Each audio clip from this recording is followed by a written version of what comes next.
Bonjour à toutes et à tous. Bienvenue au Hub des Territoires, l'espace d'échange et de développement de la Banque des Territoires. Nous sommes ravis de vous accueillir cet après-midi estival pour cette séquence d'inspiration Retour de Vivatech, qui est un rendez-vous désormais traditionnel comme notre retour du CES en janvier, lors duquel nous sommes accompagnés par le Hub Institute. Bonjour Emmanuel. Bonjour à toutes et à tous.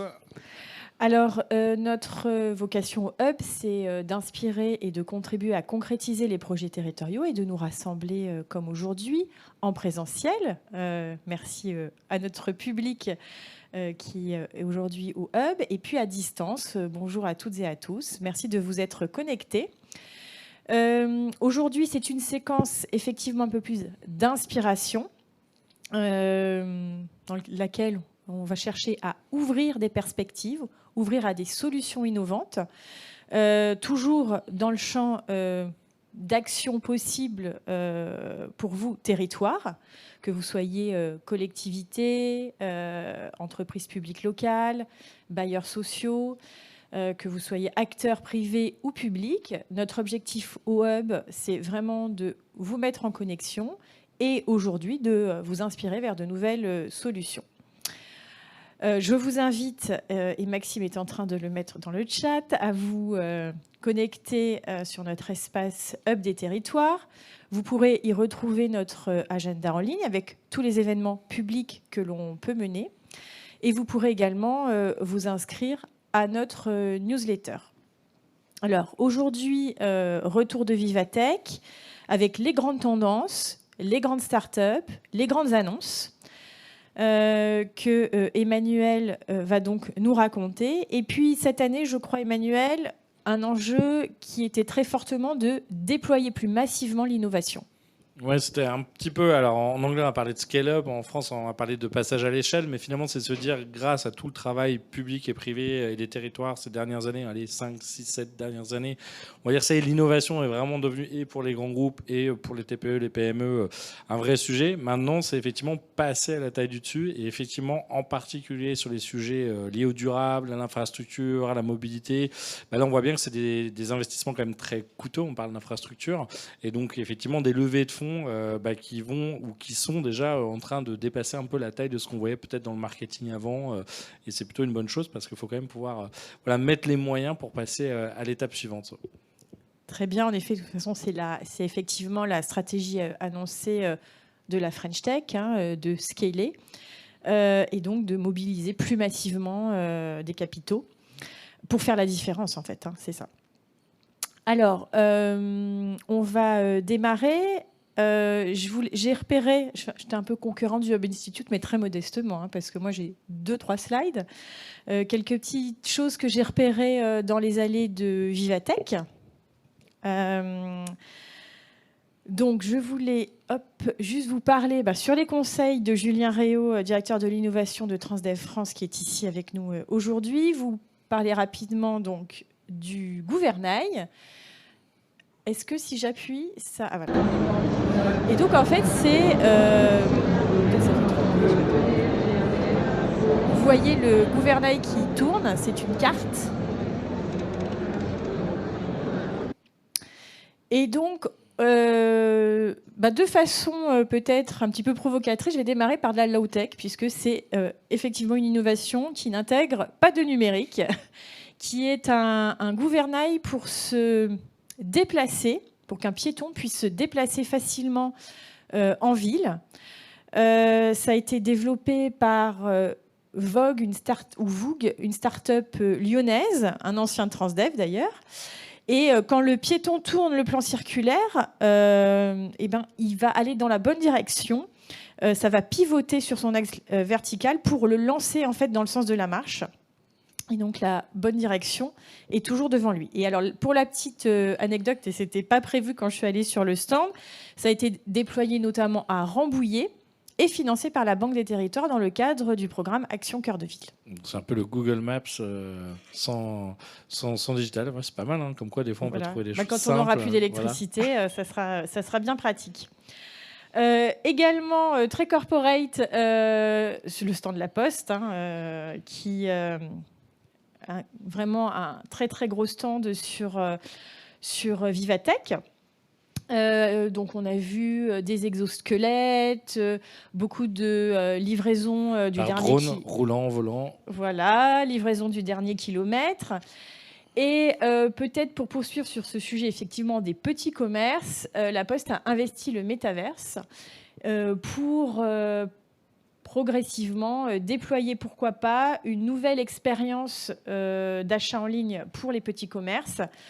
À travers, effectivement, vous le voyez sur la slide, on se retrouve en fait dans un environnement virtuel. Et on va dans son commerce cueillir ses fleurs, enfin, ou dans les champs cueillir ses fleurs, parce que moi je suis allée dans les champs cueillir mon bouquet de fleurs. Et après, je suis passée à la caisse et c'est livré évidemment chez vous grâce aux excellents services de la Poste. Sachant qu'ils ont sorti aussi leur timbre en NFT, donc ça va être intéressant. On voit qu'ils expérimentent un petit peu tous les sujets, et pourquoi pas, hein, des fois il faut aussi se jeter à l'eau si on veut comprendre un peu mieux ce qu'on peut faire ou le champ des possibles. Voilà, tout à fait.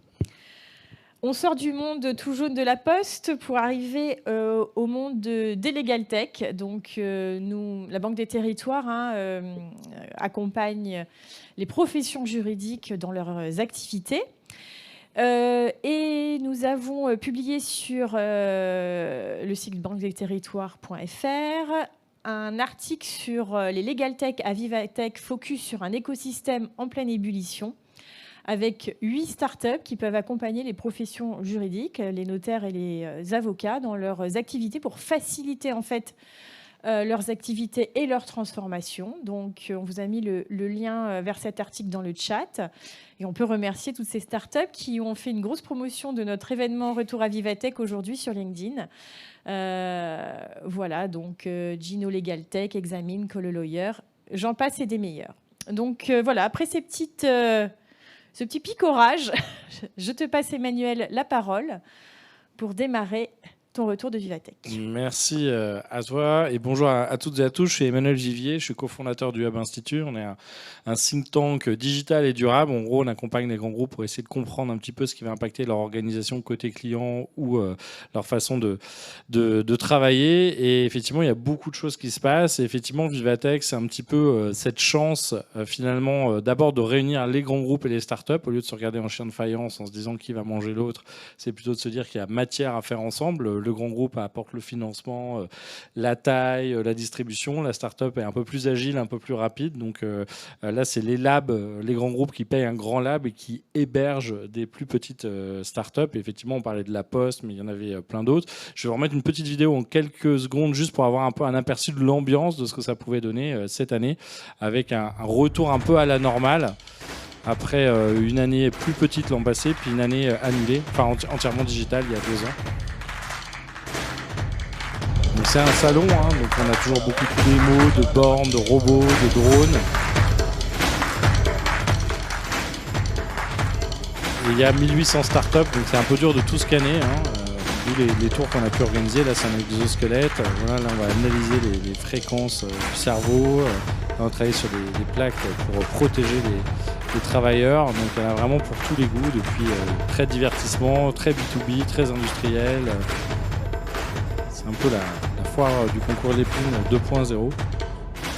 Avant que ça soit réellement, pour certains, mis en production. Donc, c'était la 6e édition.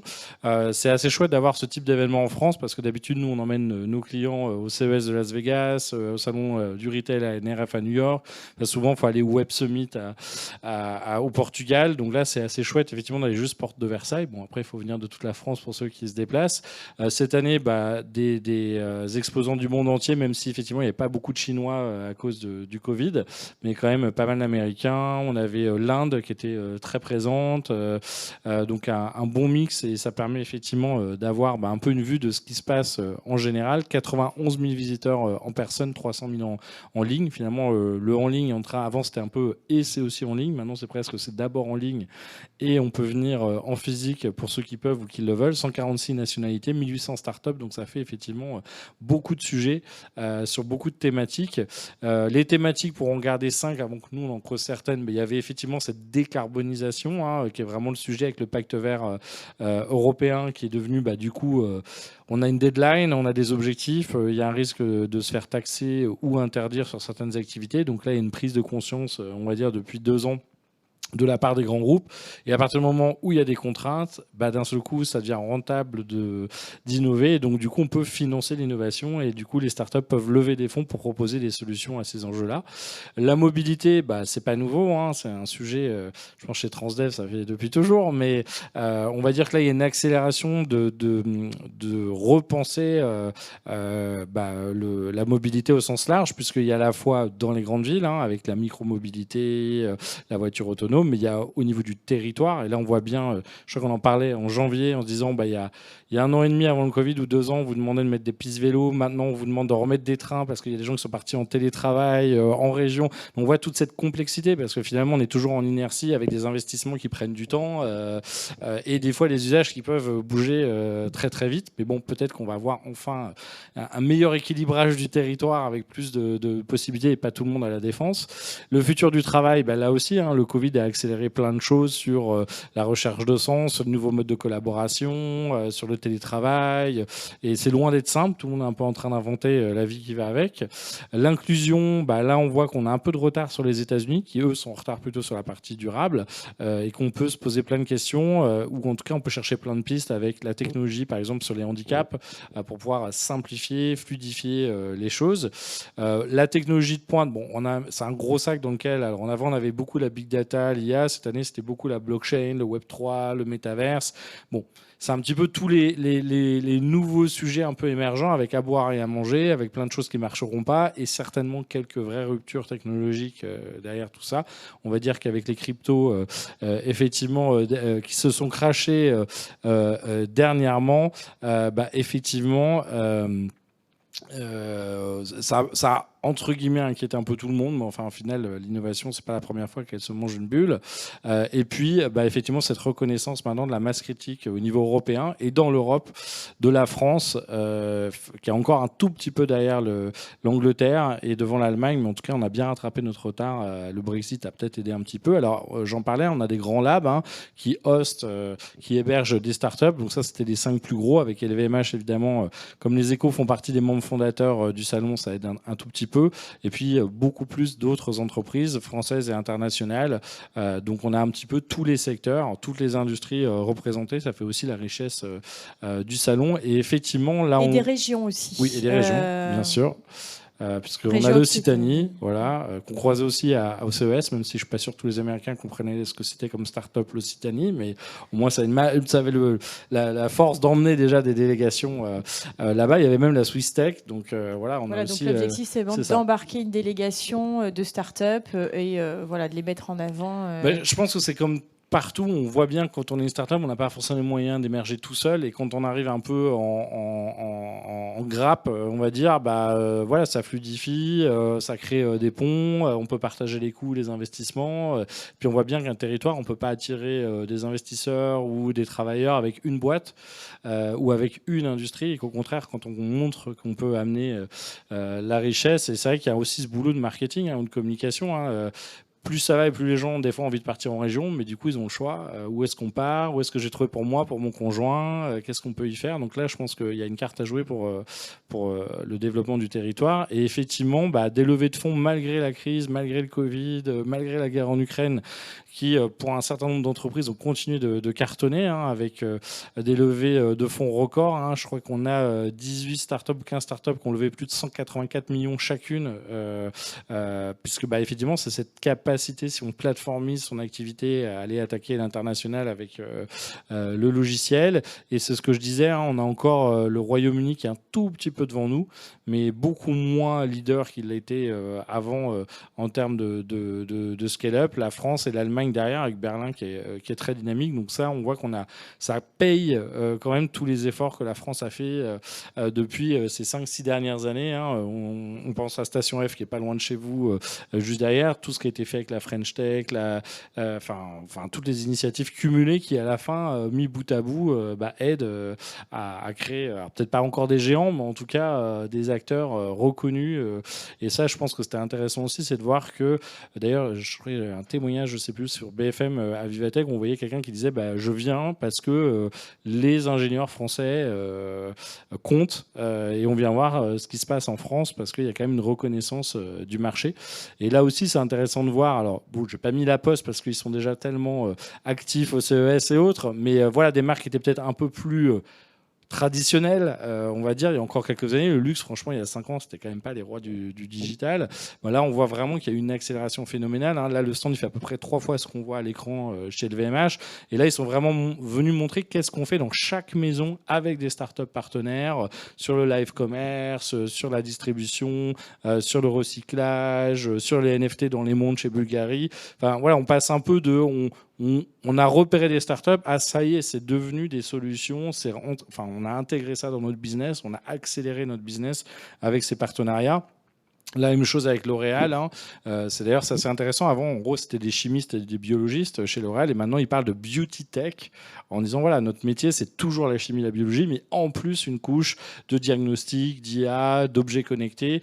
Et on voit qu'en 5 ans, ils ont énormément développé ce savoir-faire-là, et que le mix des deux permet d'inventer un peu le futur de leur job. Alors, on a gardé 5 tendances à creuser avec vous, depuis la mobilité, le tech for good, le futur du travail, les technologies à suivre, et puis un rapide passage sur la partie marketing et commerce. Donc, la mobilité, on est dans un contexte qui est quand même pas anodin. Hein. On voit bien ce réchauffement climatique ou ce dérèglement climatique et tous les impacts que ça a sur le vivant, que ce soit la faune, la flore, les humains. Et donc, forcément, il y a aussi une responsabilité, ou en tout cas, il y a une part de la mobilité là-dedans qui n'est pas anodine. Alors, évidemment, cette transition écologique, je pense que allez, à part Trump, on est à peu près tous d'accord qu'il faut que ça change. Le problème, c'est que personne n'est d'accord comment il faut que ça change. Il y a à peu près 7 grands courants idéologiques autour de l'écologie. Il y a ceux qui nous disent à gauche, c'est mort, c'est fini, c'est l'effondrisme, faites des bocaux, enterrez-vous chez vous et on verra qui va survivre. À droite, il y a Elon Musk qui nous dit c'est pas grave, on va partir sur Mars, la technologie va tout résoudre. Et au milieu, il y a un peu toutes les tendances avec effectivement des gens qui sont plus sur vraiment la décroissance, la démondialisation, la déconsommation, l'anticapitalisme. On a ceux qui sont un peu ni fig ni raisin, on va faire croissance zéro, voilà, ni pour ni contre.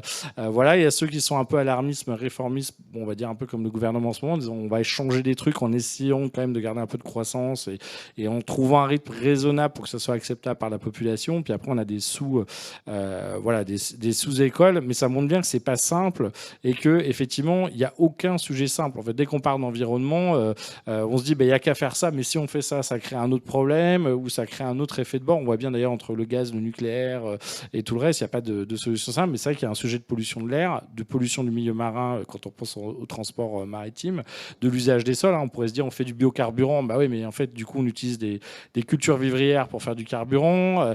Donc, c'est pas évident de trouver les bonnes solutions. On voit qu'en plus, il y a une augmentation des flux. Hein. En tout cas, si on regarde au moins au niveau de l'Asie, il y a une augmentation du trafic aérien. Bon, là, ça s'est un peu calmé avec le Covid, mais on a une population qui grandit, donc mécaniquement, a priori, on va plus se déplacer. Il y a le sujet de décarbonation, en tout cas, qui est bien entamé en Europe, mais qui n'est pas forcément le cas aux États-Unis, voire en Asie.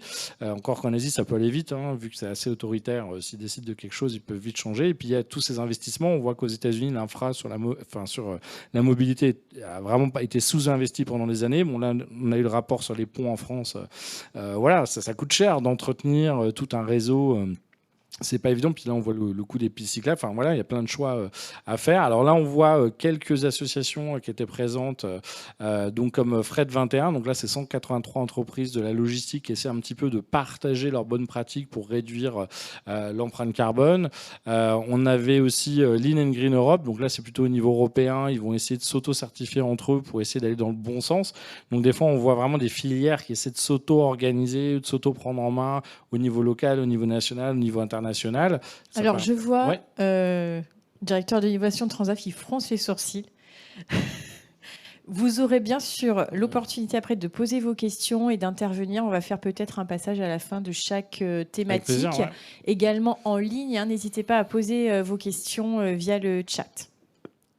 Et si on regarde la mobilité, pour résumer les gros sujets, il y a la voiture déjà connectée. Avant d'être autonome, il faudrait déjà que potentiellement elle soit connectée. Donc la 5G, la 4G ou ce qu'on appelle le V2X, Vehicle to Everything, c'est juste que la voiture puisse parler demain avec le feu rouge, avec le stop, avec la route.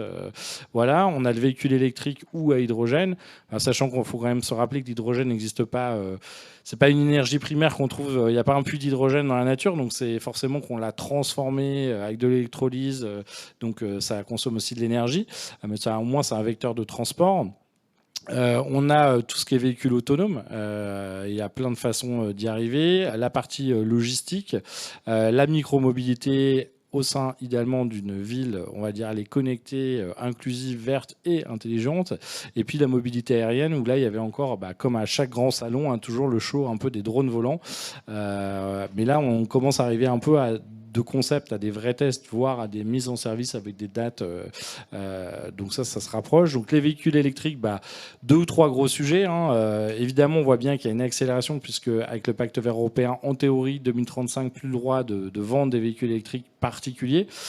2028, plus de pub. Maintenant, c'est bien de l'annoncer. Il fallait bien à un moment prendre une décision, mais la difficulté, elles sont nombreuses. Est-ce qu'il y aura assez de bornes? D'ici là, combien ça coûtera? Est-ce qu'on aura de l'électricité pour recharger tout le monde? À quelle vitesse on va recharger? Ce qu'on imagine les départs en vacances l'été, s'il y a 1 million de voitures qui attendent de faire recharger pendant 5 heures, ça va être un petit peu compliqué. Puis il y avait une histoire quand même de coût qui n'est pas anodin. Et là, la bonne nouvelle, c'est qu'on estime qu'en 2022, on va commencer à avoir des modèles qui sont équivalents en termes de prix, voire à terme peut-être moins chers sur l'électrique, sachant qu'en théorie, il y a moins d'entretien derrière, mais il y a aussi le sujet du recyclage des batteries. Donc effectivement, après, il y a comment on les recharge, et puis c'est bien l'électrique, mais est-ce que c'est de l'électrique nucléaire? Est-ce que c'est de l'électrique au charbon? Est-ce que c'est de l'électrique en énergie alternative? Comment on aura la puissance? Je pense que chez Transdev, ils voient aussi, des fois sur une voiture, pourquoi pas. Un bus dans les Alpes, ça va déjà être un peu plus compliqué en termes de puissance, parce qu'après, il y a un rapport poids-puissance entre les batteries. Donc là encore, c'est aussi de se dire peut-être qu'on peut faire plein de choses. C'est pas non plus la solution parfaite pour tout. Et je pense qu'il y aura certainement un mix selon les usages, avant qu'on ait des tanks en Ukraine à l'électricité. Je pense que il faut juste comprendre en fonction de l'usage ou du besoin qu'est-ce qui fait sens. En même temps, comme disait Pouyanné de Total Energy, quand ils ont lancé leur nouveau programme d'open innovation avec Station F juste à côté, ils nous disaient si on attend que tout soit parfait, on fera jamais rien. Donc c'est aussi à un moment, il faut le lancer. Et puis derrière, on apprend, on trouve des solutions. Il y a des startups qui proposent des nouvelles choses, il y a des acteurs existants. Et on va apprendre en marchant. Et j'aimais bien Transition One, par exemple, qui est une startup qui propose de transformer, pas votre grosse voiture, mais plutôt la deuxième voiture, on va dire, du foyer en province, la petite voiture qui fait vraiment les courses en urbain. Et donc là, pour à peu près 5 000 €, il transforme votre voiture à essence en voiture électrique. Alors, je crois que c'est 100 ou 200 km d'autonomie, c'est pas énorme, mais ça suffit et ça permet, parce que c'est vrai que si on se dit 2035, on doit jeter à la poubelle toutes les voitures diesel à essence, c'est pas non plus super green d'envoyer tout ça à la case. Donc c'est aussi de se dire, comment on peut peut-être opérer la transition avec elle. Plein de startups autour des bornes de recharge. Ça paraît bête, mais c'est quand même un vrai sujet. Est-ce qu'on est fabricant, opérateur, etc. Comment on gère les flottes d'entreprises? Il y a tout un tas de sujets là-dessus. Effectivement, sur la mobilité douce, tout un tas de startups qui réfléchissent soit à inventer des nouveaux véhicules, à transformer les vélos en vélos électriques, les trottinettes, le dernier kilomètre en termes de livraison. Donc là, il y a vraiment un champ des possibles assez phénoménal. Et puis aussi sur tout ce qui est multimodal. Demain, comment on crée des interfaces, des solutions, des outils qui vont nous permettre idéalement pour, on va dire, un usager ou un voyageur de passer de la trottinette. Aujourd'hui, Uber n'est pas très populaire vu les news, mais ou au taxi, ou au train, ou à la RATP, que ce soit fluide, parce que c'est vrai qu'aujourd'hui, on a un peu plein de couches, de plein d'apps ou plein de solutions, et c'est pas toujours, ça part pas toujours on va dire, de l'usager ou de l'utilisateur. utilisateurs. On le voit aussi avec Stuart de La Poste qui travaille avec Monoprix, qui remplace finalement la livraison du dernier kilomètre avec des vélos cargo électriques, parce que, si on veut livrer toutes les heures ou en 15 minutes, comme les dernières startups le proposent, on imagine que si on fait tout ça avec de l'essence, on va tous mourir asphyxiés. Donc voilà, c'est aussi trouver les bonnes solutions pour le bon type d'usage. Infinite Mobilité, qui eux sont à terme en train de travailler sur des micro-véhicules, c'est un peu le tuk-tuk de demain, mais solaire. Et là, quand on arrive à un poids et une taille suffisamment légère, effectivement, à terme, on peut imaginer que l'énergie solaire va suffire. Donc ça serait assez génial aussi. Effectivement, ça dégage rien. Bon, après, il y a quand même les panneaux. Voilà. Et donc, effectivement, derrière tout ça, il y a un sujet de la donnée. Parce que il y a tout ce sujet d'interopérabilité de la donnée. Si demain je veux fluidifier, rendre cette ville intelligente entre la circulation, la pollution, la sécurité, optimiser les flux aux bonnes heures, aux bons endroits, etc. On voit bien que cette donnée, elle va être clé pour améliorer les choses. Et effectivement, on voit un certain nombre d'acteurs. Donc là, on avait Lucid Motors, mais on avait aussi TOG, donc des nouveaux acteurs de la voiture électrique. Eux, ils nous disent, nous, on est d'abord les acteurs du logiciel, de la data, qui font des voitures. Donc ça va être intéressant. Est-ce que c'est l'industriel qui va apprendre la data plus vite que la data qui va apprendre l'industrie? Je n'ai pas de conviction encore. Il y a des acteurs comme Qualcomm, un concurrent d'Intel ou de Nvidia, qui eux nous disent nous, on vous fait le châssis connecté. En fait, on va livrer une sorte de couche au constructeur où il y a déjà la connectivité, l'intelligence, presque de quoi faire une voiture semi-autonome. Donc demain, est-ce que Renault va acheter ça au risque, si déjà il achète les roues chez Valeo, il ne va pas lui rester grand-chose. Donc dans toute cette chaîne de valeur, voilà, ça va être intéressant de savoir qui opère la data, qui possède la data, qui possède la puissance de calcul, quelques vrais sujets. Et puis, on voit effectivement l'arrivée à la fois de navettes autonomes. C'est pas la première année, électrique ou hydrogène. Alors là, souvent, elles sont encore sur des voies dédiées, mais à terme, on imagine qu'elles pourront être mélangées avec le reste du flux. Et puis, Audi qui est venu nous présenter un nouveau concept car, donc là, niveau 4 en termes d'autonomie.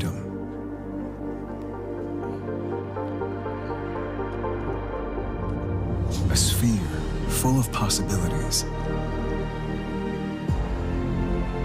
experiencing power and ultimate luxury.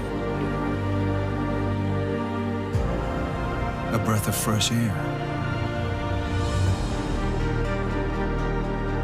an escape from the ordinary, connecting or disconnecting.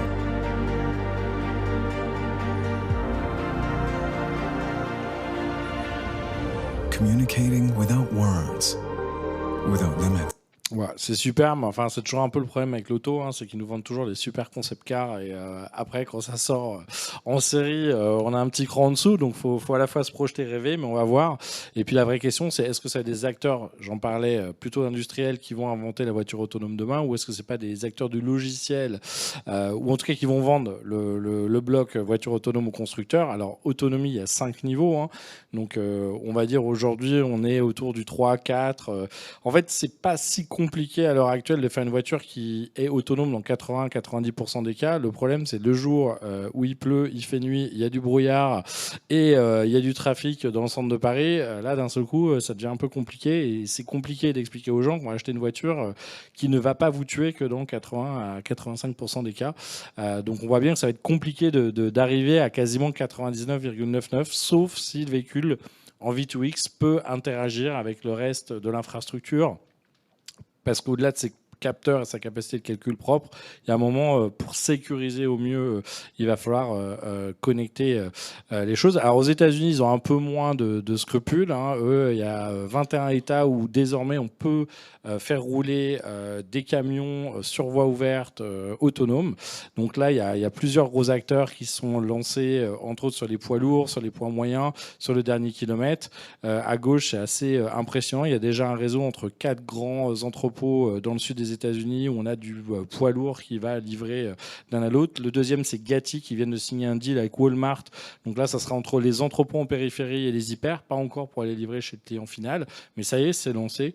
Et puis Nuro, qu'on est à sa 3e version de mémoire. Mais derrière tout ça, encore une fois, il faut avoir la bonne cartographie, idéalement du V2X, idéalement l'IA qui va bien pour pouvoir interpréter avec les bons capteurs ce qui se passe autour de la conduite. Donc on va voir, on espère qu'il n'y aura pas trop de drame programme dans les mois qui viennent.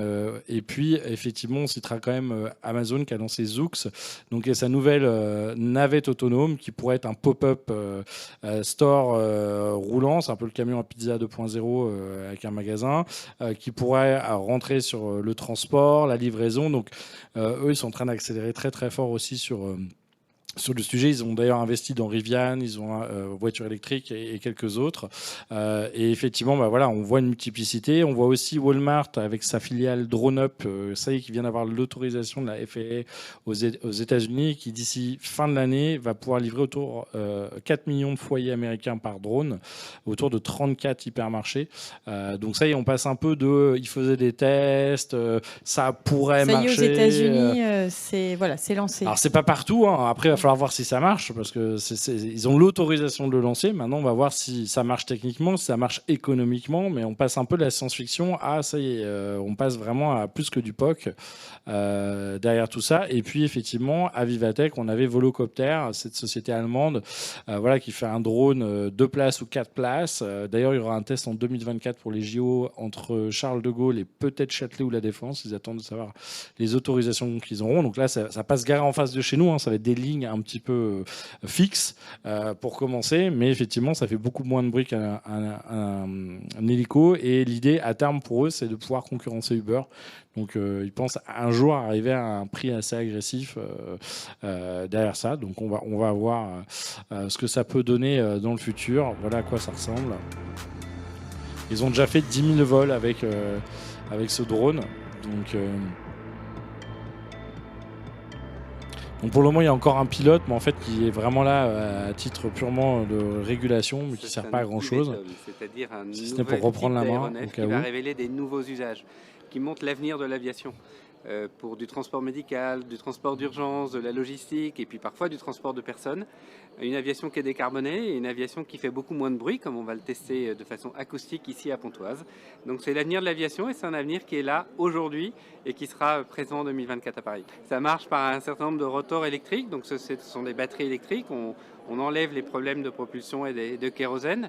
L'appareil est très maniable, il décolle de façon verticale et il s'insère dans le transport aérien de façon sûre, c'est ce qu'on est en train de tester également, pour revenir à son point de départ de façon très légère et surtout faisant beaucoup moins de bruit que pourrait le faire un hélicoptère ou d'autres types d'aéronefs aujourd'hui.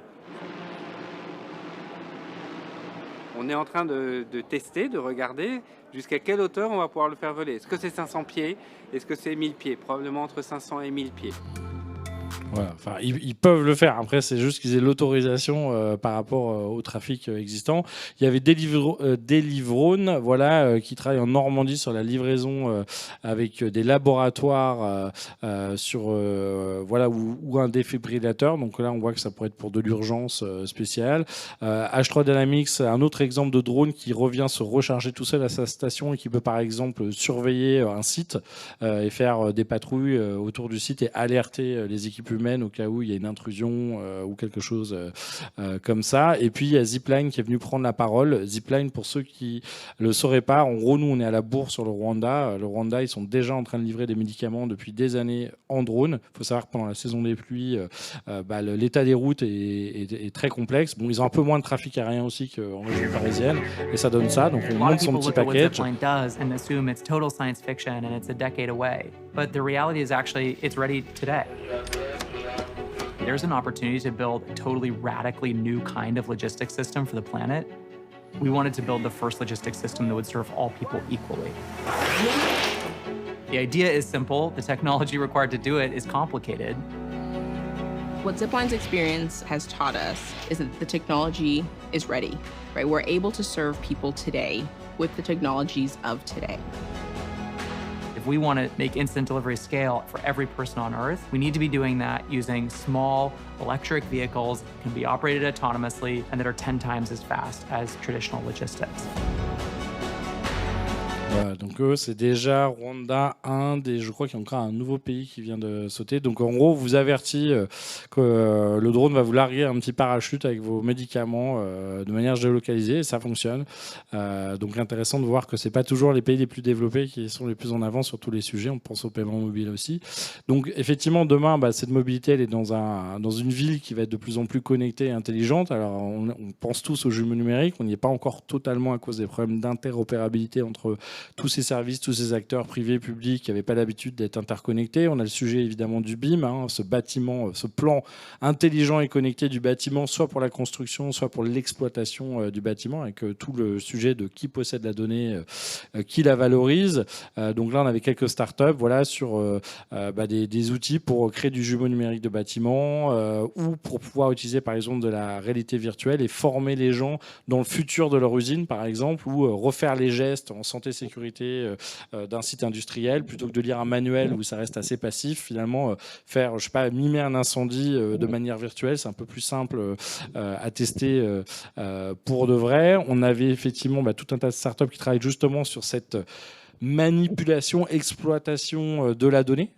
Donc là, c'est un petit peu plein de solutions. Alors certaines sur certains usages très spécifiques, sur ça peut être le trafic, la circulation, d'autres sur des choses un peu plus complexes. Mais là, on arrive entre l'IoT, les objets connectés, je sais pas, demain les lampadaires qui vont parler avec à quelle heure le soleil va se coucher. On va optimiser, par exemple, pour réduire la consommation électrique. Donc là, on a tout un tas d'entreprises qui sont en train de développer des choses là-dessus. Kairos, d'ailleurs, exploite de la donnée spatiale. Ouais. Kairos fait partie du Green 20 de la French Tech, identifié comme une pépite et potentielle licorne un jour. On les a fait intervenir sur l'un de nos événements sur l'adaptation au changement climatique. Et si on revient juste un peu en arrière sur le jumeau numérique de la ville, qui est l'innovation territoriale, qui est un des sujets phares de la Banque des Territoires, on a publié une étude sur le jumeau numérique où vous pourrez voir exactement ce que c'est. C'est pas évident à appréhender. Comment c'est traité, à quoi ça sert, quels sont les différents acteurs. Donc ça, vous le trouvez sur le site banquedesterritoires.fr.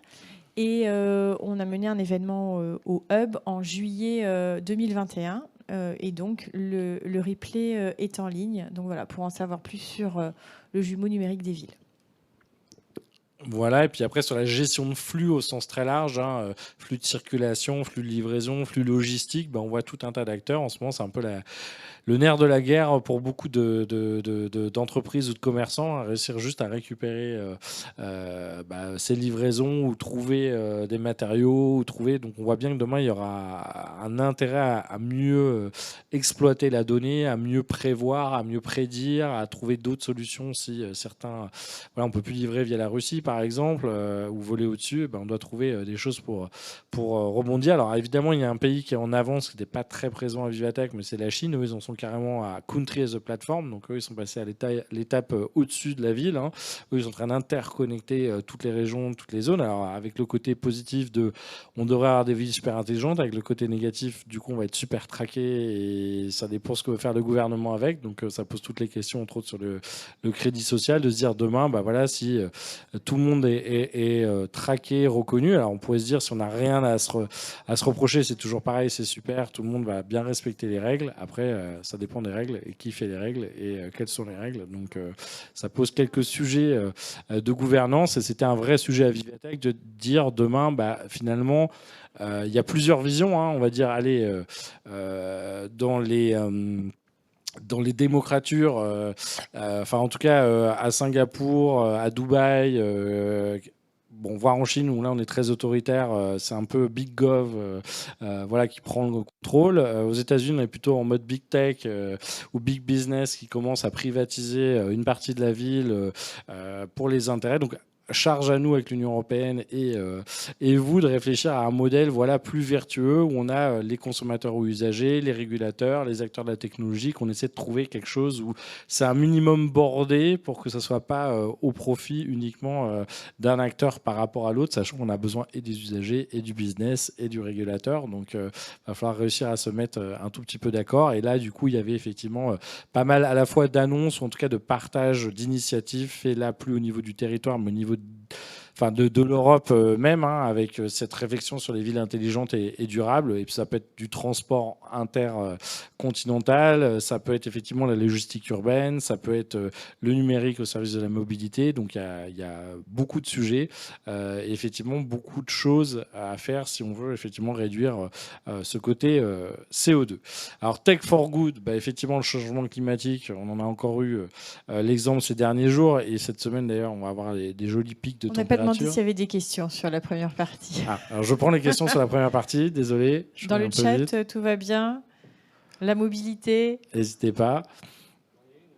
Est-ce qu'on peut donner un micro à Julien, s'il vous plaît? Merci. Les derniers rapports de l'ADEME montrent que si on veut arriver, même dans les scénarios les moins forts de l'accord de Paris, on ne pourra pas se reposer que sur la technologie, c'est-à-dire pas que des batteries électriques ou ce genre de choses pour arriver à réduire l'impact carbone, mais qu'il faut miser aussi sur les changements de comportement. Est-ce qu'il y a un exemple de start-up qui vous a marqué, qui va chercher justement ça, le changement de comportement chez les citoyens ? Alors, pas tant que ça, parce que c'est vrai qu'effectivement, dans Vivatech, il y a tech. Donc, on a plutôt sur des boîtes qui vont utiliser la data, la technologie, l'IT. Mais je suis assez d'accord que demain, ça va devoir être accompagné de sensibilisation, de réflexion sur nos propres pratiques, nos propres usages. Effectivement, l'idée, c'est pas juste de se dire on garde les mêmes usages en utilisant la tech pour réduire un peu l'impact. Ça va falloir aussi se reposer la question. Bon, après, avec le télétravail, qui est un exemple, hein, on commence à se rendre compte que des fois, finalement, on doit aller faire, je sais pas, une conférence à l'autre bout de la France, même en prenant le train ou l'avion, oui, une visio, ça marche aussi très bien. Mais c'est vrai que c'est toujours plus long de changer nos habitudes que d'adopter ou d'acheter une technologie. Et en même temps, je suis d'accord que les petits gestes agrégés, à la fin, ça peut faire des gros changements. Oui, donc pas à Vivatech de toute façon. On est quand même un peu dans une surenchère technologique aussi. C'est un peu vrai. Voilà. Mais peut-être qu'il devrait faire une catégorie low-tech l'année prochaine. Ça serait intéressant de se dire, tiens, sur des sujets, des choses simples comme tu montrais la roue tout à l'heure, on pourrait aussi s'amuser à se dire, il faudra peut-être aller côté Afrique pour aller chercher des choses un peu plus simples mais efficaces. Donc, on va suivre ça. Effectivement, il y a une accélération, une pression croissante vers le durable. Avant, on avait les ONG, on avait les médias sociaux. Après, les médias s'y sont mis à force de voir des catastrophes écologiques. Et du coup, les citoyens, les consommateurs, les employés sont de plus en plus sensibles. Du coup, ça fait pression sur les politiques qui, eux, savent faire deux choses, des taxes et des interdictions. Je provoque. Et du coup, les marchés financiers ne sont pas bêtes. Ils se disent que s'ils investissent dans des boîtes qui vont être taxées ou interdites, a priori, c'est pas très bon pour leur business. Donc, finalement, tout le monde est en train de s'aligner, soit pour les bonnes ou les mauvaises raisons, sur le fait qu'il va falloir être, on va dire, plus vertueux. Effectivement, de plus en plus d'ONG, certaines, on va dire, juste dans la dénonciation, d'autres beaucoup plus dans aider ou forcer les grands groupes à... On voit Hélène MacArthur qui a beaucoup travaillé sur l'éco-conception, l'économie circulaire. Elle est plutôt dans l'accompagnement des acteurs qui ont envie de bouger, et pourquoi pas sur une filière. Effectivement, quand on voit les attentes des consommateurs, citoyens, employés, c'est gigantesque, hein, sur la transparence, l'utilité sociale, le développement durable, l'éthique et l'inclusion. Plus tard on y va, plus ça va être compliqué, parce qu'on voit que les attentes, elles sont... innombrables et que ça va être difficile d'être bon sur tout, mais si on est mauvais sur tout, ça va être très compliqué dans le futur et ça va se voir de plus en plus. C'est effectivement des prises de parole, hein, même dans la tech, hein, de se dire que demain, c'est pas parce qu'on est dans la tech qu'on ne doit pas faire attention à sa consommation énergétique ou sur le sourcing des matériaux ou sur le recyclage des matériaux. Les énergéticiens nous incitent quand même à réduire notre consommation d'énergie pour l'hiver prochain. Donc, bien sûr. Mais après, il y a l'énergie, puis il y a la fabrication. Et c'est vrai que si on fabrique et qu'on jette ou qu'on ne peut pas réparer, l'énergie, c'est une partie, mais il y a tout le reste. Donc, effectivement, on a eu toutes ces lois, ou ces règlements entre la loi anti-gaspi, la loi climat, le Green Deal et bien d'autres, et ça devient très concret en fait. On s'en rend pas toujours compte, mais dans plein d'industries, c'est, je sais pas, sur les emballages, sur le transport, sur la non-destruction des stocks, sur l'information du consommateur, sur la fin du thermique. Voilà, d'un seul coup, ça devient très tangible pour beaucoup d'entreprises, et donc là, c'est un peu la panique à bord pour certains qui n'avaient pas trop anticipé les choses. Et puis, voilà, c'est assez drastique. Et puis, on a les investisseurs, entre autres avec l'ESG, qui est une nécessité à terme d'avoir une transparence ou une comptabilité. Alors, tout le monde n'est pas encore d'accord, c'est pas encore très bien normalisé entre les US, l'Europe, la France, mais on y vient.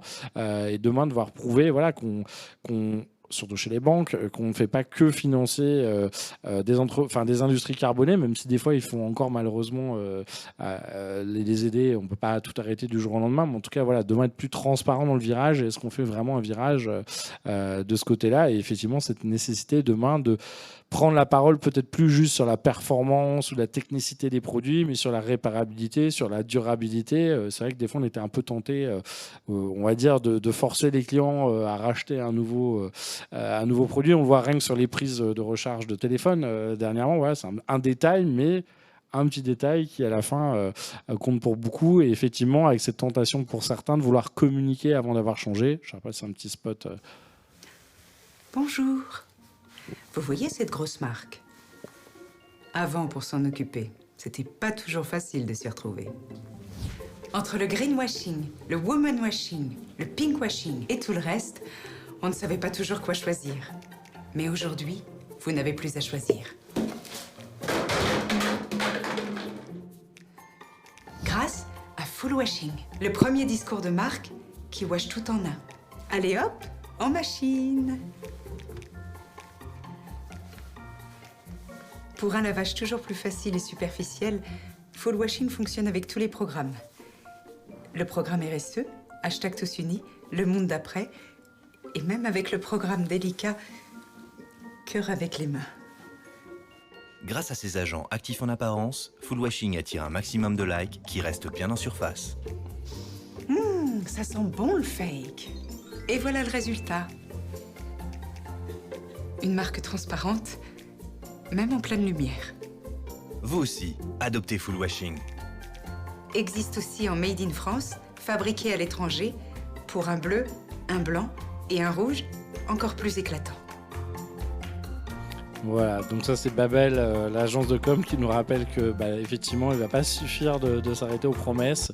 Et effectivement, je pense que toute la difficulté, on le voit bien, c'est pas juste de faire une ou deux initiatives, c'est vraiment de repenser toute sa chaîne de valeur. Alors d'abord sur les objectifs évidemment de réduction carbone. Alors on voit que entre ce qu'il faudrait atteindre pour le GIEC, les objectifs de l'Union européenne, ceux qu'on s'était donnés avec la Convention citoyenne, on n'y est pas encore totalement. Avec cette complexité, en plus du contexte avec nos amis russes, qui simplifient pas forcément les choses. Et puis avec cette complexité aussi, scope 1, scope 2, scope 3, d'à la fois pas juste analyser on va dire son activité directe, mais aussi l'activité aval, l'activité amont de son distributeur, de son fournisseur, et donc avec toute la complexité du calcul de l'empreinte carbone. Et donc là, on l'a retrouvé chez pas mal de startups à Vivatech, avec Greenly qui va plutôt utiliser les écritures comptables et essayer de faire une conversion en équivalent empreinte carbone.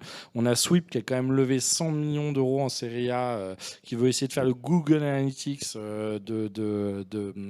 tout simplement de l'empreinte carbone par usine, par activité, par industrie, pour pouvoir mieux visualiser et ensuite optimiser sa dépense carbone. On a Green Metrics qui est plutôt sur l'optimisation de la pollution numérique. Donc là, il va scanner vos apps, vos sites, essayer de comprendre qu'est-ce qui utilise inutilement de la puissance de calcul ou de l'espace.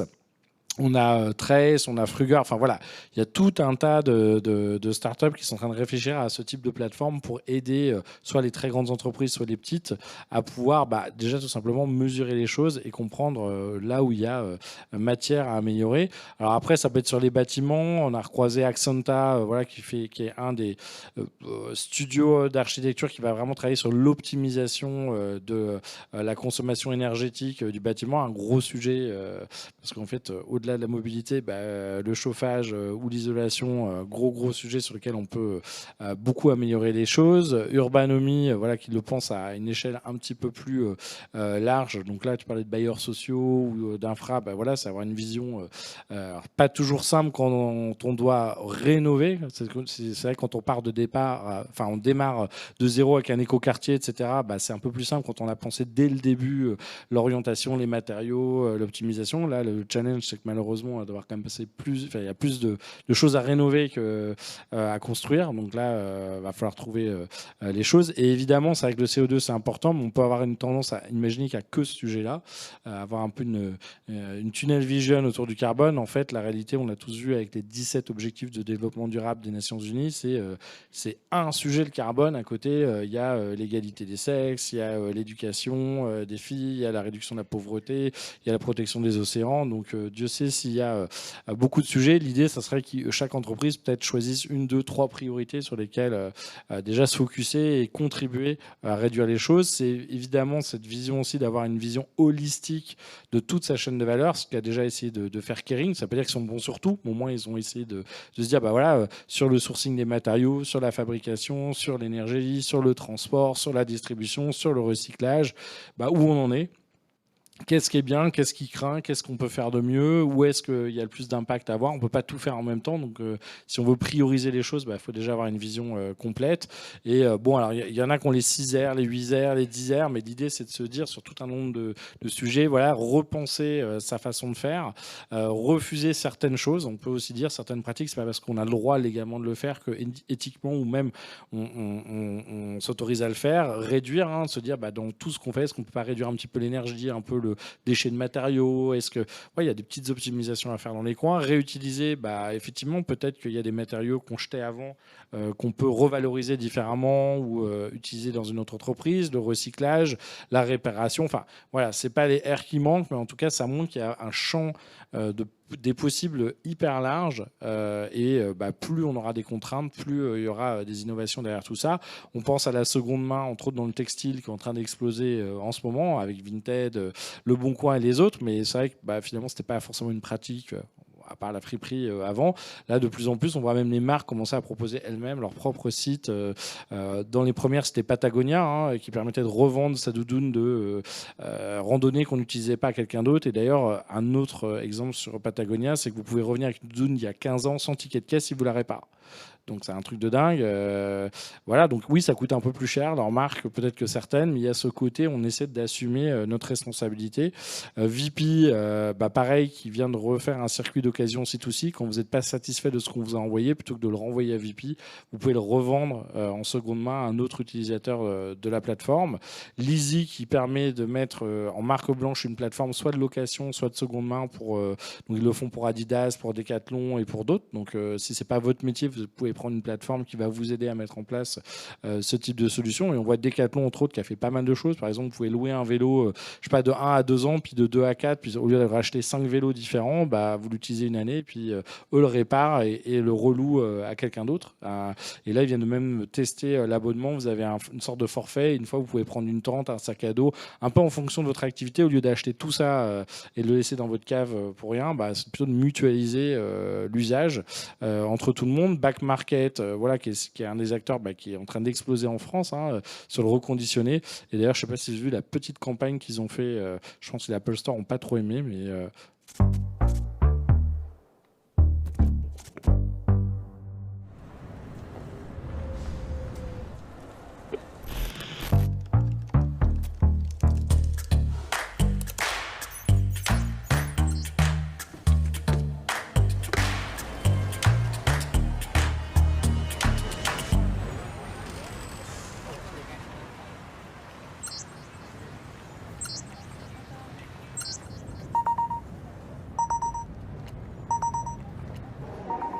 There's an airdrop request from Back Market. Oh. It's time to go refurbished with a cheaper and greener model. You can sign me up.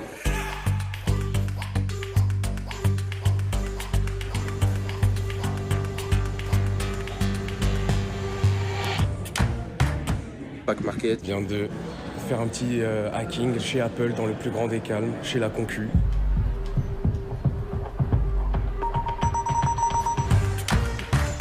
Bon, je ne sais pas si effectivement leur avocat était super content, mais en tout cas, on voit que ça peut devenir presque cool finalement aujourd'hui de ne pas acheter du neuf.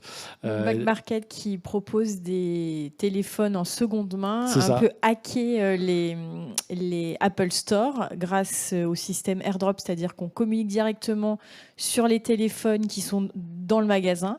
Et en faisant de la pub sur ces téléphones. C'est ça. Au moment où on peut se dire que les gens vont acheter du neuf chez Apple, on leur dit en fait, tu es sûr que tu veux vraiment acheter du neuf et tu peux acheter moins cher à côté. Bon, en tout cas, ça montre que de plus en plus, on peut se permettre d'aller toucher les consommateurs. Il y a tout ce qui est effectivement sur l'optimisation des applications et de la pollution numérique. L'upcycling avec des nouveaux matériaux, plutôt que d'utiliser du plastique, par exemple, on va utiliser du cuir de pomme, de champignons, on va utiliser les algues, les cactus, les écailles de saumon. Enfin, on redécouvre tout un tas de matériaux finalement naturels qui permettent, en étant très innovant derrière, de les retraiter et de réinventer des matériaux sans souffrance animale ou sans substances chimiques. Là, sur les algues, par exemple, pour l'alimentation ou pour l'emballage. Donc, ça peut être des nouvelles possibilités. Et Dieu sait si les algues en Bretagne, on en a beaucoup. Merci des agriculteurs. Effectivement, sur la teinture, sur la création de textiles, voilà, encore une fois, personne n'est parfait, mais tout le monde essaie de repenser, réinventer, utiliser moins d'eau, utiliser moins d'électricité, utiliser moins d'énergie, faire des choses plus durables. Donc on voit que ça phosphore un petit peu partout. Et puis évidemment, il y a le sujet de l'énergie avec cette volonté d'aller vers les énergies plus propres. Encore faut-il qu'elles soient accessibles, avec toute cette difficulté que les énergies durables sont rarement très stockables, voire ne sont pas régulières. Donc demain, ce sera certainement un mix de différentes choses. Mais en tout cas, si déjà on peut autoproduire un tout petit peu sur chaque bâtiment, Wind My Roof par exemple, qui permet de récupérer un tout petit peu d'énergie du vent. C'est pas de se dire on fait du 100% alternatif, mais si les gens réduisent de 5, 10, 15, 20, 30% sa consommation agrégée au niveau d'un territoire, ça commence à compter pas mal. C'est effectivement cette borne chez Cumulus qui vous permet de créer de l'eau en captant l'humidité de l'air. Donc là, on peut mettre de l'énergie, on peut mettre de l'eau à certains endroits. On n'a pas forcément besoin de créer un réservoir ou d'amener de l'eau de super loin. C'est effectivement tout le travail sur les batteries. Donc là, on voit bien qu'a priori, avec l'électrique, il y aura besoin de batteries. Donc d'un seul coup, ça crée tout un tas d'innovations pour essayer de rendre ces batteries moins polluantes, plus recyclables, plus performantes. Donc là, on pense qu'il va y avoir des grosses ruptures positives dans le futur autour de ces innovations. Je parlais tout à l'heure de transformer sa voiture à essence en voiture électrique avec Transition One, Air Liquide qui commence aussi à aller sur les énergies vertes avec l'hydrogène, la gestion des déchets, comment on peut les transformer demain en compost, voire en méthane. Donc là, il y a aussi tout un tas de startups là-dessus. Puis Paris 2024 qui est censé être un des JO les plus durables. On attend un petit peu de voir. On voit plutôt les travaux, voir les travaux qui sont en retard dans Paris. Mais bon, en tout cas, il y a une volonté. Et, on verra à quel point ça se transforme. Volonté de aussi réutiliser tout ce qui a été construit en logement et en équipement durable, en fait. C'est vrai que ça fait un peu mal au cœur de voir des fois a posteriori sur quelques JO des grosses infrastructures finalement qui ont été utilisées très très peu. Mais en tout cas, je pense qu'encore une fois, on va trouver toutes les solutions en 2 secondes, mais au moins il y a une volonté, il y a une réflexion, il y a une prise de recul sur tous ces sujets-là. Je ne sais pas s'il y a des questions sur cette partie-là. En tout cas, moi, je te signale qu'il reste 29 minutes. On est bon. Futur du travail, là, on voit bien qu'il y a une prise de recul d'abord de la part des employés, qui finalement, le Covid nous a tous forcés à revoir un peu nos priorités, nos envies, nos attentes, notre relation au travail. On voit de plus en plus de gens partir en province. C'est pas forcément une mauvaise chose. On voit aux États-Unis, pourtant pays dans lequel le travail est sacré. Et c'est quand même plutôt une culture du travail. Uber Alles, quoi. Et là, ils se retrouvent avec 2 à 4,5 millions d'Américains qui quittent leur job chaque mois depuis 2021. Là, ils en sont à peu près à 50 millions de personnes qui ont quitté leur job. Alors, certains parce qu'ils n'ont plus les moyens de travailler. Parce que si tu es à New York et que tu es serveur et que la moitié de ton revenu, c'était les tips, et qu'il n'y a plus de personnes dans New York, en fait, mécaniquement ton salaire il s'est divisé par 2, tu n'as plus les moyens d'habiter New York. Donc c'est pas que les gens qui ont eu une révélation, voilà. Mais après il y en a beaucoup aussi qui se disent finalement ce recul m'a fait me dire que pourquoi je reste dans une ville qui coûte très cher en immobilier, dans lequel j'ai des petits espaces. Est-ce que je préfère pas gagner un peu moins à un endroit où finalement mon pouvoir d'achat est bien meilleur? Est-ce que je préfère pas rééquilibrer entre mon temps de travail et... Parce que pour les Américains, c'est quand même à peu près une des premières fois où ils ont eu autant de temps sans bosser, quoi. Et ils se sont rendus compte que c'était pas mal quand même en fait de pas passer 100 heures par semaine derrière son boulot. Après, il y a un certain nombre de personnes, et on le voit aussi en France, qui sont en train de se rendre compte que les conditions de travail dans certaines industries étaient peut-être plus acceptables. On a perdu 200 000 travailleurs dans le secteur HoReCa, hôtellerie, restauration, café. Les magasins, ces cafés étaient fermés pendant le confinement, mais du coup, ils sont partis pour devenir vendeurs ou travailler dans d'autres activités. Aux États-Unis, on commence à voir les travailleurs d'Amazon essayer de se syndiquer. On a vu les chauffeurs Uber, d'ailleurs, c'était un peu l'actualité du jour, mais voilà, critiquer un petit peu l'ultralibéralisme de la plateforme et de la gig économie. On a vu les chauffeurs de poids lourds, je crois qu'il manque 300 ou 400 000 chauffeurs de poids lourds aux États-Unis, tout simplement parce qu'ils sont vraiment payés au trajet et qu'en fait, c'est de moins en moins bien payé. Ils travaillent de plus en plus et qu'à un moment, ils se disent, en fait, c'est plus intéressant comme métier. Et les cadres, on pourrait se dire qu'ils ont peut-être été moins touchés financièrement. Eux, c'est plus des fois un désintérêt, c'est de se dire finalement, mon job, si c'est juste passer ma vie dans Teams ou Zoom à regarder les petits gens en carré et à faire de l'Excel. S'il y a même plus la pause café, les meetings, les échanges humains en physique, s'il y a plus collectif, oui, ça peut des fois être sympa d'avoir un peu de télétravail choisi à la maison. Ça évite aussi de devoir tous les jours se taper les transports. Mais à l'inverse, être 100% remote, il y a un moment, surtout pour les plus jeunes qui sont en train d'apprendre le métier et qui apprennent énormément au contact, ça devient très virtuel. Finalement, c'est quoi la différence entre une boîte 1 dans Teams vs une boîte 2 dans Teams, quoi? C'est toujours des petits carrés sur mon ordinateur. Donc c'est vrai que plus on enlève la différenciation, voire on pourrait se poser c'est quoi la boîte 3 en Inde avec des petits carrés, avec d'autres gens qui bossent pour nous. Donc ça pose quand même pas mal de sujets sur qu'est-ce qu'on propose demain quand on propose un job en termes de qualité de vie, de centre d'intérêt, de développement personnel, d'accomplissement. Et on a vu un certain nombre d'entreprises commencer à passer à la semaine de 4 jours. Même aux États-Unis et même dans la tech aux États-Unis avec Bolt par exemple, qui nous dit qu'eux ils ont fait un test et a priori semaine de 4 jours, ils ont les gens au taquet pendant 4 jours. Break de 3, on récupère, on recharge bien les batteries, on fait autre chose et on revient 4 jours au taquet. Donc voilà, même eux sont presque en train de nous inventer les 35 heures aux États-Unis. Donc tout est possible, on va voir. En tout cas, c'est sûr que ça force à repenser un peu ce rôle du management où avant on devait dire aux gens quoi faire, comment le faire, etc. Aujourd'hui, on va devoir plus leur faire confiance déjà parce qu'on n'est plus forcément avec eux dans la même pièce. Et donc, on voit que finalement, demain, c'est plutôt de recruter les bons profils de gens motivés et de leur faire confiance en les inspirant, en les soutenant, en les coachant. Finalement, c'est de les laisser faire ce qu'ils savent faire, leur job. Et nous, on est là en tant que manager pour enlever les obstacles plutôt que de les forcer à travailler en les surveillant pour savoir s'ils ont bien fait les choses. Et effectivement, on l'avait traité dans le dernier ouvrage. Il faut être à la fois au service du business, un peu entrepreneur parce que ça change tous les jours. Socio-coach, de plus en plus, on attend du feedback, de l'empathie, de prendre en compte un petit peu les soft skills. Et puis techno-agile, on va devoir accepter de travailler avec des nouveaux outils pour travailler mieux plutôt que de travailler plus. Donc ça change un petit peu les choses. Et là, Vivatech, on a vu pas mal de choses pour améliorer les postures, fournir des nouveaux avantages, des nouveaux soutiens financiers, des nouveaux types de congés. On peut faire des pauses, des congés sabbatiques. Enfin, en fait, je pense que c'est juste de se dire, on peut plus tous travailler de la même façon, au même rythme, avec les mêmes envies. Entre un junior et quelqu'un qui a une super maison et qui connaît déjà toute la boîte, on n'a pas tout à fait ni les mêmes envies ni les mêmes besoins. Et d'ailleurs, au même âge, entre les gens qui adorent bosser tout seul, concentrés, et ceux qui adorent être connectés aux autres. Donc ça va être toute la difficulté pour des grands groupes d'avoir un truc un peu à sur mesure, là où normalement on essaie d'avoir une règle pour tout le monde. Ce qui est sûr en tout cas, c'est que si vous ne faites pas les bons choix, les candidats, eux, ils ont bien compris, sur un certain nombre de métiers en tout cas, qu'aujourd'hui, ils ont du choix. Et donc, si vous n'êtes pas prêt à faire du tout de télétravail, là, ils vont aller chez les concurrents. Et on voit même des boîtes commencer, par exemple, comme N26, à dire vous pouvez bosser où vous voulez en Europe. pour le même poste, aucun problème. Donc, vous voulez vous mettre au Portugal, vous voulez vous mettre, je sais pas, en Corrèze, si vous avez une connexion Internet, en tout cas, d'où l'importance de l'infrastructure pour fluidifier les choses. Donc là, on voit tout un tas d'applications pour assurer l'alignement, l'engagement des employés. Donc, on va essayer de récupérer le mood, le moral des gens, parce que comme on les voit plus forcément à la machine à café, plutôt que d'attendre qu'ils démissionnent ou qu'ils aient fait une dépression ou un burn-out, on va essayer d'aller pinguer régulièrement, récupérer du feedback. Est-ce que ça va bien, toi, ton manager, avec l'entreprise, tes missions, pour s'assurer que même si on les voit pas physiquement, on prenne le pouls.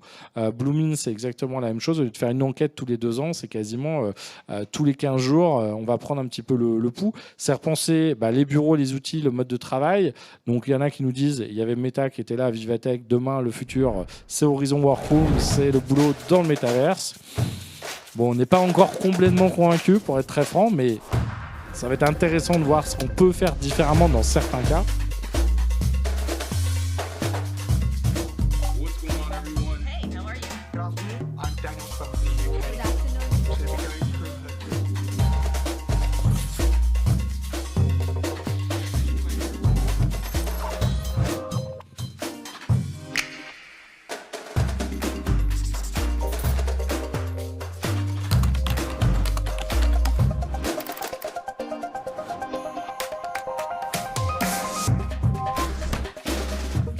Il y a la théorie et puis après on va voir.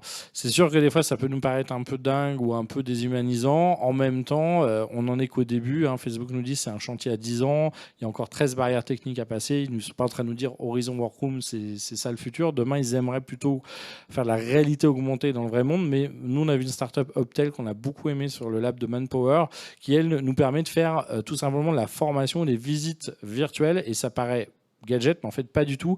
Si vous voulez par exemple en onboarding permettre à tous vos employés de découvrir une usine, un centre de fabrication, c'est compliqué d'aller sur site en termes de sécurité ou de logistique. Là en fait ça permet voire d'aller au-delà de la visite, de vraiment apprendre, de poser des questions sur des processus et de former les gens dans un univers représentatif.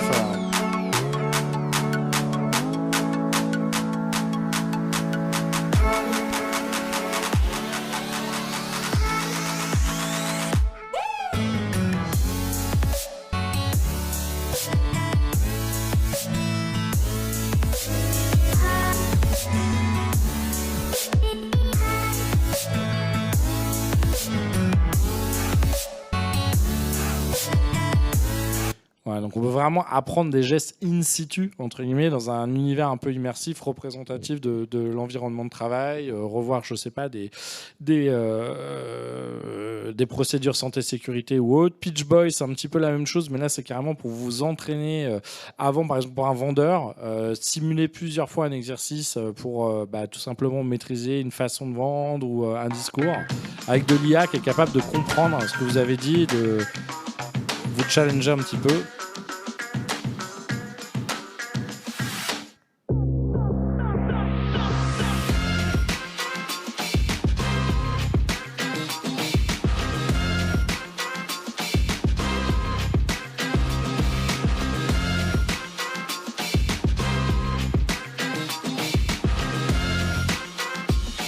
Voilà, donc ça devient très concret. La vitre, c'est de la visio avec 2 écrans à 2 endroits différents. Et en fait, même ingrédient, on va dire que Zoom ou Teams, mais recettes différentes. Là, l'idée, c'est que ça soit tout le temps animé et finalement recréer un peu toutes ces conversations à la machine à café qui arrivent un peu par hasard, mais qui permettent de fluidifier tout un tas d'échanges dans l'entreprise. Et en plus, ça peut générer la traduction simultanée. Donc, imaginez que demain, je sais pas, vous bossez avec un centre de R&D ailleurs en Europe ou en Asie, vous pouvez vous croiser, échanger et ça recrée du lien, ça recrée toutes ces petites rencontres, ces petits échanges qui des fois permettent d'innover. Simplify qui est plutôt pour mieux piloter sa force de vente, donc remonter ou redescendre de l'information entre le vendeur, son responsable de magasin et le central, et avoir tout un tas de gestion de tâches, gestion des horaires, de manière un petit peu plus à jour que juste le planning au mur ou les fiches, etc. Et ça fluidifie un petit peu les choses. Sur la partie, effectivement, demande de réduction des injustices et de la discrimination, on voit qu'il y a des attentes de plus en plus fortes de la part des employés. Donc là, la tech en a conscience, même si c'est peut-être pas l'endroit où il y a le plus de discrimination. En tout cas, eux essaient de faire évoluer les choses ou mettre peut-être plus de mixité, on va dire. Ça, c'est un sujet. Et puis là, on a vu tout un tas d'innovations, par exemple, pour simplifier le travail des handicapés dans le lieu de travail. Donc là, par exemple, ces épaulettes vont permettre d'aider à mieux comprendre ce qui se passe autour de vous quand vous êtes malvoyant et donc de vous alerter si vous risquez de rentrer et donc de donner de l'autonomie, par exemple, dans un entrepôt ou dans un bureau à une personne malvoyante. Ça, c'est un peu la canne blanche 2.0. Donc, vous allez pouvoir interagir de manière vocale avec elle. C'est pas simple d'appuyer sur un écran quand vous êtes malvoyant. Elle va vibrer pour vous aider à vous repérer. Donc voilà, on voit tout un tas de technologies qui réinventent un petit peu le lieu de travail. Et alors là, on est un petit peu... Alors là, c'est Inception. Donc là, il faut imaginer, donc vous avez des robots qui servent des gens au Japon et qui sont en fait gérés à distance par des personnes plus ou moins paralysées, qui ne pourraient pas elles-mêmes travailler dans le lieu, mais qui sont capables de piloter un robot à distance. Donc c'est un peu là, on est entre le métaverse, la robotique et l'inclusion. Je ne sais pas très bien quoi en penser, mais en tout cas, vous voyez que le champ des possibles, il peut être assez disruptif et finalement, ça peut permettre de créer des nouvelles opportunités pour certains. Quatrième tendance, effectivement, beaucoup de robotique. Donc, on connaissait nos amis Pepper, même s'ils sont un peu tout doucement sur une voie de garage. Ils ont pas, là, voilà, ils font des tours de magie, mais dans le retail, ça n'a pas si bien marché que ça. Et à côté de ça, effectivement, on a des robots qui vont, vous voyez, imprimer des bâtiments en 3D. Donc là, on commence à voir vraiment cette technologie se développer. Et là, on avait Unitree, qui est un peu le concurrent de Boston Dynamics. Mais là, au lieu de coûter 70 000 €, il en coûte 5. Donc on voit un peu, toujours encore, une démocratisation du coût de la technologie. Dans l'industrie 4.0, effectivement, beaucoup de choses pour connecter l'usine, les équipements, tout ça avec de la data et de l'IA. Ça touche beaucoup de sujets, le design, l'automatisation, les objets connectés, le travailleur augmenté. Mais effectivement, on connaît tous Boston Dynamics avec ses robots jaunes, alors qui appartenaient à Google, puis à SoftBank et désormais à Hyundai. Il faut suivre. Mais effectivement, là, ils sont repartis sur un acteur industriel. Donc il n'y avait pas un film d'horreur avec des... Si, il y a Black Mirror avec un petit robot qui te poursuit avec un couteau. Mais là, a priori, eux sont plus sympas. Ils ont plus en mode, pourquoi pas faire une ronde, repérer des choses, transporter des choses, etc. Mais en tout cas, voilà, ils savent ouvrir une porte. Et demain, effectivement, l'autre modèle chez Boston, c'est Atlas. Donc, vous voyez ce robot qui est plus humanoïde. Alors, je ne sais pas si demain, ça sera ton coach de sport. Tu vois, il ira faire un petit running avec toi. Mais en tout cas, il est capable de se déplacer même sur des terrains non réguliers. Donc, par exemple, dans la neige, sur un terrain inégal. Là, je crois qu'il s'enfuit de chez Boston. Donc, demain, ça pose la question dans quel cas, finalement, cette automatisation, cette robotique, elle enlève, on va dire, des fois de la fatigue ou du danger pour certaines charges qui sont un peu trop lourdes. Dans quel cas, elle pique le job des humains. À l'inverse, on a aussi la version travailleur augmenté. Donc là, avec l'exosquelette de German Bionic, vous pouvez soulever 100 kilos, quasiment comme si vous avez l'impression d'en soulever 15.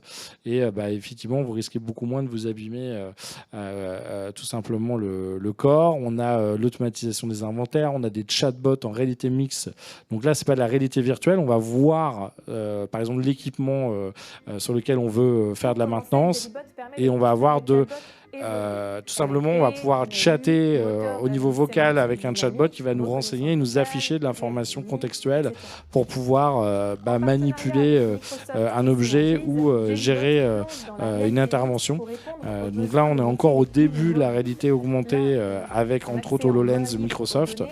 Contrairement à Facebook, Meta qui est parti sur la réalité virtuelle, pour le moment, eux sont plutôt sur la réalité augmentée. Et demain, effectivement, l'idée c'est de pouvoir, quand je maîtrise pas bien une manip, soit j'ai de la télémaintenance, un expert se connecte avec moi à distance, soit on va carrément surimposer avec ce type de casque une couche virtuelle et on va là reconnaître qu'est-ce que je suis en train de regarder et on va être capable de me guider pas à pas au fil de ces déplacements. Et vous voyez, je peux placer dans l'espace certaines aides et on va m'expliquer étape par étape en surimpression ce que je dois faire. Alors, cette industrie 4.0 nécessite tout de même une formation et des compétences spécifiques.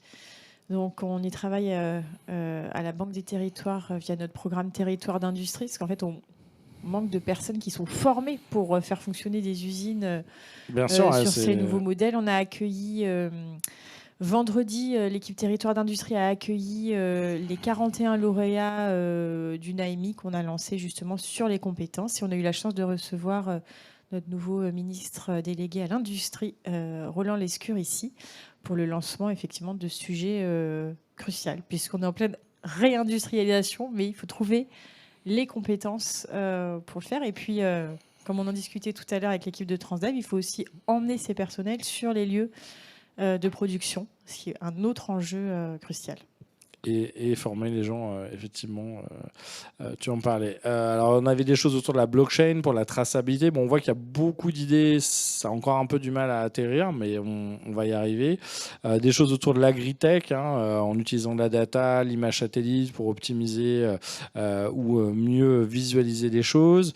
Le sujet de la connectivité, donc au-delà de la 4G, de la 5G, de la 6G, maintenant c'est les nanosatellites. Donc demain, on va pouvoir être connecté partout, un peu ce qu'a fait Elon Musk avec Starlink en Ukraine, c'est se dire j'ai une parabole, je peux être connecté à Internet au milieu de la pampa.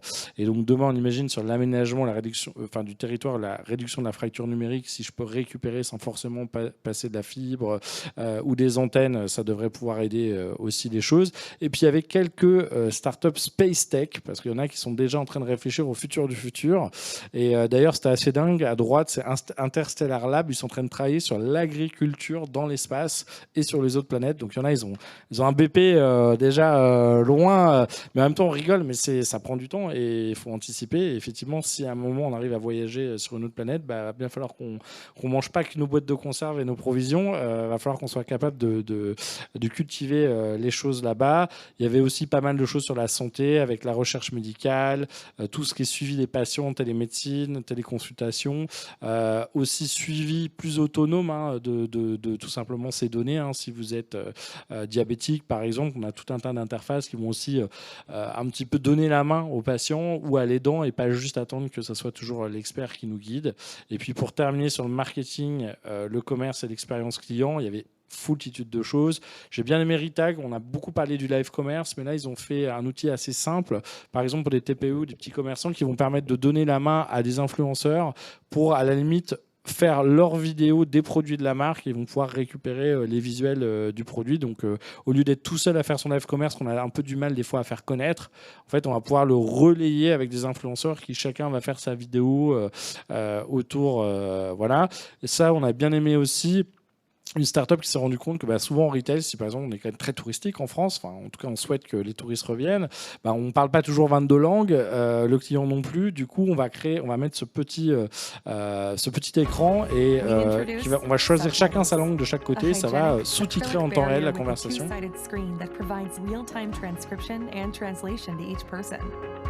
It's a perfect solution for safe in-person interactions.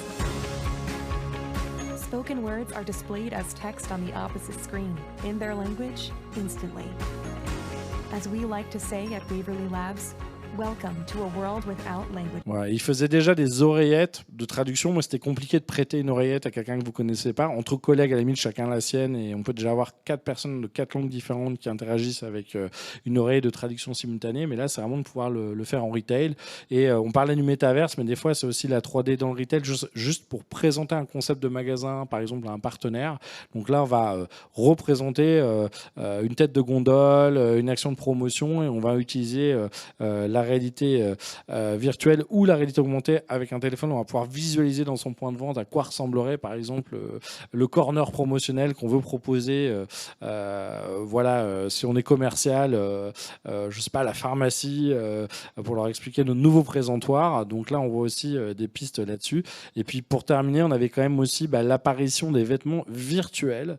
Oui, ça peut paraître bizarre ou chelou, mais il y a des gens qui achètent des vêtements en pixels pour mettre juste sur leur Instagram ou dans le métavers sur leur avatar. Et Dressix, ils vous permettent d'acheter des vêtements virtuels. Alors ça pollue moins quelque part, hein. Je sais pas si ça tient aussi chaud. Ça habille moins aussi. Mais en tout cas, voilà, un nouveau champ des possibles pour la mode, entre l'art, la mode et le numérique. Peut-être que ça évitera la fast fashion. Là, on va encore plus vite. On fabrique même pas de vêtements. On fait juste une photo avec sur Instagram. C'est 2 Ukrainiennes qui sont derrière et qui étaient sur le stand LVMH. Et puis, on a le vendeur virtuel avec Deep Brain et ses avatars photoréalistes. Donc là, l'idée, c'est effectivement de faire une copie d'un être humain et de pouvoir l'utiliser ensuite en chatbot, soit en accueil dans un point de vente quand c'est fermé, soit sur un site web. Et on arrive à des rendus qui commencent à être assez bluffants. Et du coup, on peut parler 37 langues, par exemple, avec son avatar, ce qui est quand même un peu plus simple, pour être disponible 24 heures sur 24. En Ukraine, il y a eu une effectivement levée de fonds aussi via des œuvres d'art NFT, justement pour lever des fonds pour reconstruire l'Ukraine après la crise, ce qu'on souhaite dans un temps proche. Et ça a été organisé par l'État et ça a permis de lever des fonds dans le monde entier. Et une galerie d'art virtuel a été constituée. Donc, derrière tout ce qu'on a vu, j'ai envie de dire, la tech, c'est tellement important qu'il ne faut pas la laisser à la tech. D'où l'intérêt, effectivement, d'avoir le secteur public, les institutions, le régulateur, mais aussi les citoyens, les usagers. Parce que finalement, derrière tout ce qu'on a vu, il y a des sujets d'éthique et d'inclusion, de souveraineté par rapport, effectivement, aux acteurs étrangers, d'emploi. Quand est-ce qu'on soulage l'emploi, dans quel cas on supprime l'emploi et comment on fait évoluer l'employabilité des gens, on les reforme, le projet de société qu'on veut, les responsabilités derrière la technologie, les limites qu'on veut aussi donner ou le cadre à certaines plateformes, et puis la sécurité ou la cybersécurité. Donc ça fait beaucoup de sujets de conversation, mais je pense que c'est important que tout le monde comprenne, même si on n'est pas très geek, que finalement tout ça, d'une manière ou d'une autre, ça aura un impact sur nos vies, sur nos déplacements, sur notre consommation, sur notre chauffage ou sur notre emploi. Et sur la cybersécurité, est-ce que tu as vu des choses ? Oui, alors j'ai pas eu le temps de détailler là parce qu'il y a 1800 startups, mais oui, il y a un certain nombre. Enfin, on a des très bons informaticiens en France. C'est un des sujets sur lesquels on n'est pas trop mauvais. Donc là, il commence à y avoir des outils pour aider les ETI, les grandes entreprises à identifier les risques de hacking, les risques de ransomware, de rançon logiciel. Et Dieu sait s'il y en a eu beaucoup ces derniers mois. Après, c'est toujours un peu la bataille du coffre-fort et du voleur. C'est plus on perfectionne les choses, plus les voleurs se perfectionnent. Et en même temps, souvent, les plus grosses attaques, c'est pas toujours des hackers. C'est ce qu'on appelle du social engineering. C'est la fraude, vous savez, aux faux chèques, aux faux virements. Des fois, c'est juste des gens très malins qui vont pas du tout utiliser de la programmation, du développement, qui vont juste faire des arnaques via le téléphone, en se faisant passer pour un boss. Voilà, donc c'est là où, évidemment, il faut être bon déjà sur la tech le plus possible. On peut jamais être parfait. Donc, mettre à jour ses logiciels, etc.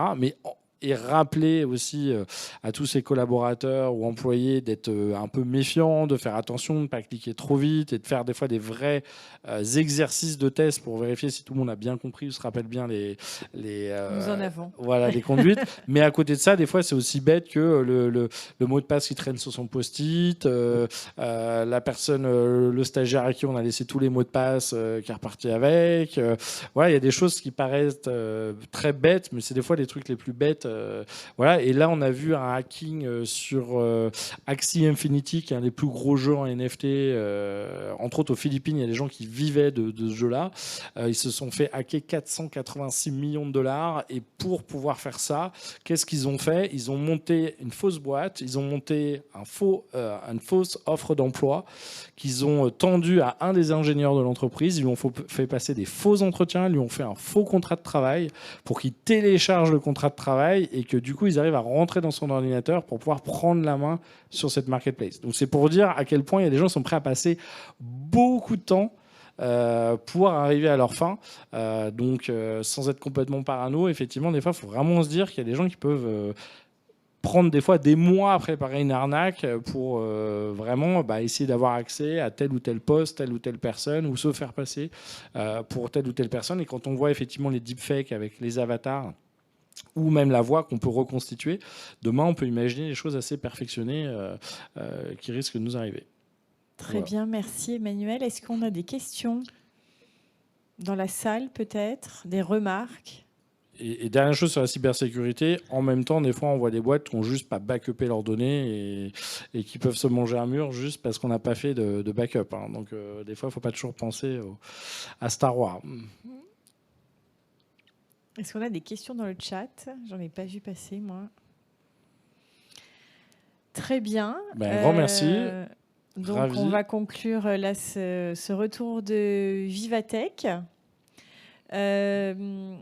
Demain, nous avons, je crois, notre dernier événement public au Hub avant l'été sur les lieux d'innovation.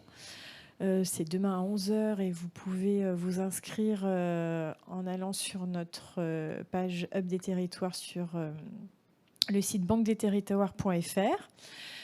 Merci beaucoup Emmanuel. Et puis, merci à tous et à toutes pour votre présence. À bientôt. Merci à vous. Au revoir.